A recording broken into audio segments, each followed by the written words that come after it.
The iPhone 17 Pro Max will not be ignored. It sports a love it or hate it design that takes the camera bar across the entire back of the phone, and it comes in a cosmic orange color you can see from space. But this flagship brings more to the party than just a bold new look. That ultra-wide camera bar houses a powerful new 48-megapixel telephoto lens for better zoom shots, and Apple delivers better sustained performance thanks to a new vapor chamber cooling system that enables the blazing A19 Pro chip to keep going strong when you are playing intense games. And in a bigger battery, a less reflective display, and a tougher design on the front and the back, plus a nifty new selfie experience, and you have one of the best phones money can buy. But I have some pretty big complaints too. Here is my iPhone 17 Pro Max's review. The iPhone 17 Pro starts at $1,199 for 256 GB of storage, and that price goes all the way up to $2,000 for 2 TB of storage. This is the first time Apple is offering 2 TB in an iPhone. The iPhone 17 Pro Max is available for pre-orders now, and the release date is September 19. Apple took a risk with the iPhone 17 Pro Max redesign, and I actually think it pays off. What was just a camera bump in the top left corner is now a mammoth camera bar that Apple calls the Plateau. Some may not like it, but to me it actually feels more pro. And this area houses more components than before, so Apple could give the Pro Max a larger battery. Apple also ditched the titanium band for an aluminum unibody design because aluminum is lighter and 20x more thermally conductive, and that means the iPhone 17 Pro Max should feel cooler in your hand. The rounded edges of the phone have a soft touch feel to them, making the phone less slippery to hold than the iPhone 16 Pro Max.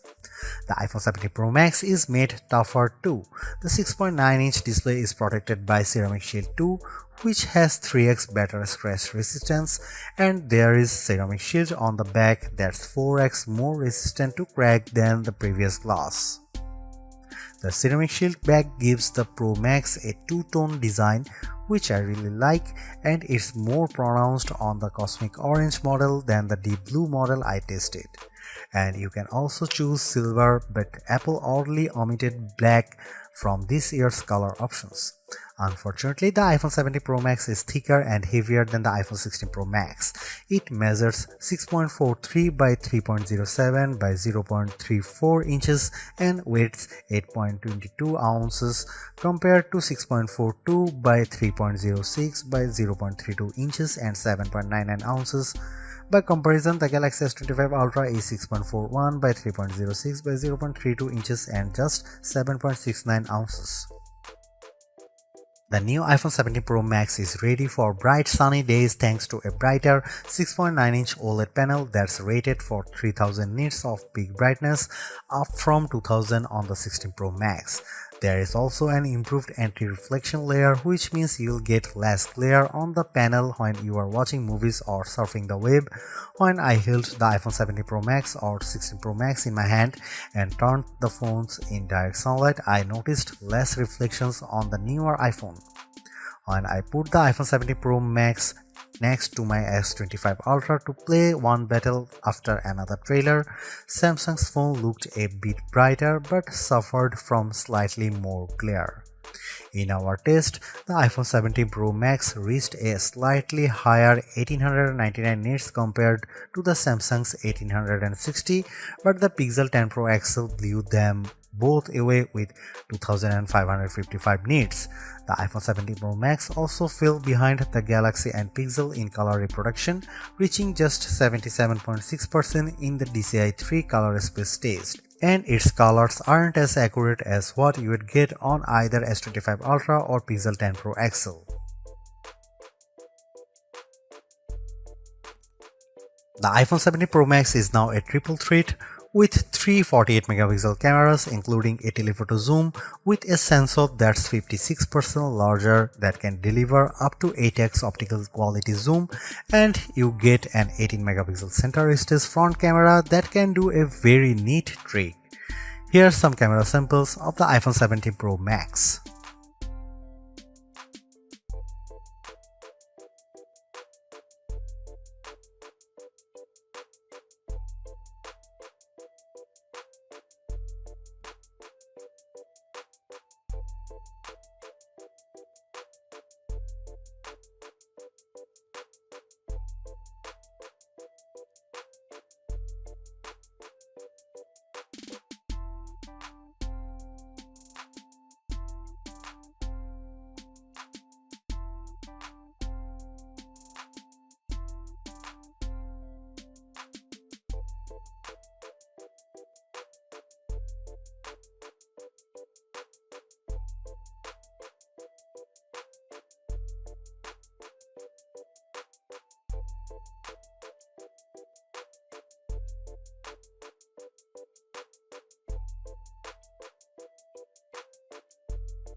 The last couple of iPhone Pros have faced criticism for overheating or just not offering great speeds over long periods, but the iPhone 70 Pro Max answers the call with a claimed 40% better sustained performance with its A19 Pro chip, which is made possible by a new vapor cooling system.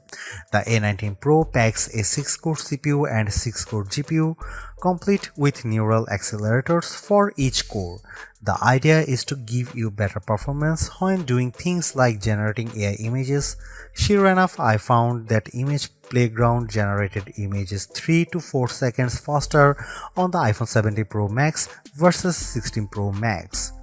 The iPhone 70 Pro Max flies through demanding games like Destiny Rising. The action remained fluid with multiple enemies on screen, and the graphics and lighting effects look stunning. On Geekbench, which measures overall performance, the iPhone 70 Pro Max beat the Samsung Galaxy S25 Ultra on the single and multi-core portions of the test. The new iPhone also finished our video transcoding test 30 seconds faster than Samsung's device. Most impressively, the iPhone 70 Pro Max beat the S25 Ultra in our graphic testing. After Samsung had pulled ahead over the last couple of years, on 3D Mark Solar Bay Unlimited, we saw frame rate of 46.6 compared to 42.4 FPS for the Samsung. That's a big jump from 28.1 FPS for the iPhone 16 Pro Max. But what about sustained performance? The iPhone 70 Pro Max uses a vapor chamber cooling system that is designed to minimize heat and keep it away from the key components. To test sustained performance, we ran the 3D Mark Wildlife Extreme Stress Test, which includes 20 runs of the same demanding graphic test. And then we ran it again to see the results after 40 minutes. The iPhone 70 Pro Max turned in a stability score of 68.4%, which is 16 points higher than the Galaxy S25 Ultra. The new iPhone also outperformed the iPhone 16 Pro Max, though we strangely saw a bigger delta after the first 20 minutes. We also measured the temperature of the phones using a laser thermometer, and the iPhone 70 Pro Max and S25 Ultra were about the same. The iPhone 70 Pro Max promises to deliver the longest battery life in a phone, and our first round of testing seems to back up the claim. After streaming a YouTube video for 5 hours at 50% screen brightness at over Wi-Fi, the iPhone 70 Pro Max was at 88% battery. That's better than the iPhone 16 Pro 80% and the way better than the Galaxy S25 Ultra, which was 75%. On our battery test, which involves web surfing at 150 nits of screen brightness, the iPhone 70 Pro Max lasted an epic 17 hours and 54 minutes. That's the longest lasting iPhone we have ever tested and puts Apple near the top of our best phone battery life list. It also beats the iPhone 16 Pro Max's 14 hours and 17 minutes as well as the Galaxy S25 Ultra's 14 hours and 27 minutes in the same conditions. The iPhone 70 Pro Max is rated to get 50% charge in 20 minutes with Apple's new 40-watt charger, and in our testing we did see an improvement. The phone got 64% in 30 minutes, better than the 55% for the iPhone 16 Pro Max. The wireless charging speeds via MagSafe remain at the same at 25 watt with a 30-watt adapter. At iOS 26, Apple's new software update has plenty of upgrades including a sleek liquid glass design, but I am more impressed with features that make your life easier, such as call screening and hold assist in the phone app. I also like that iOS 26 is more personal. You can set custom backgrounds in the Message app as well as send polls to family and friends. In terms of Apple Intelligence, Visual Intelligence gets an upgrade as you can now ask questions about whatever's on your screen. You can either search via Google or ask questions via ChatGPT. However, Apple is behind Gemini Live here as Google's AI can analyze your screen live and you can ask Google's Assistant questions in real time. With Apple, you have to take a screenshot first and Siri doesn't answer you, ChatGPT does via text. There's other noteworthy Apple Intelligence upgrades including live translation in messages, phone and FaceTime, smarter shortcuts and a more capable image playground now with better support for expressions and better ChatGPT integration. Overall, too, without the new full-fledged Siri on board, which is not coming until 2026, the iPhone 70 Pro Max lacks the true wow AI feature. Some good examples are cross-app actions on the S25 Ultra and being able to make edits or photos using just your voice on the Pixel 10 series. The iPhone 70 Pro Max is the phone to get it if you love iOS and you want a big screen and the longest battery life possible. The iPhone 17 Pro is also great too if you prefer a design that's more compact.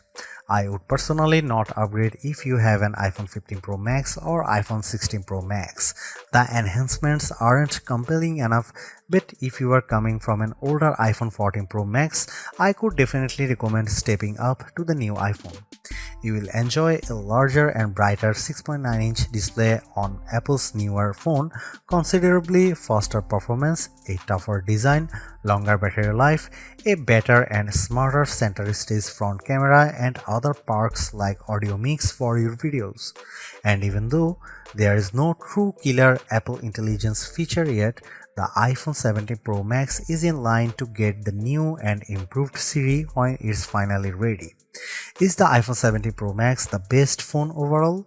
I would argue that the Galaxy S25 Ultra is better in some ways, including its AI features and zoom cameras, but if you are in the Apple ecosystem, the iPhone 70 Pro Max will make you happy, extra large camera bar and all.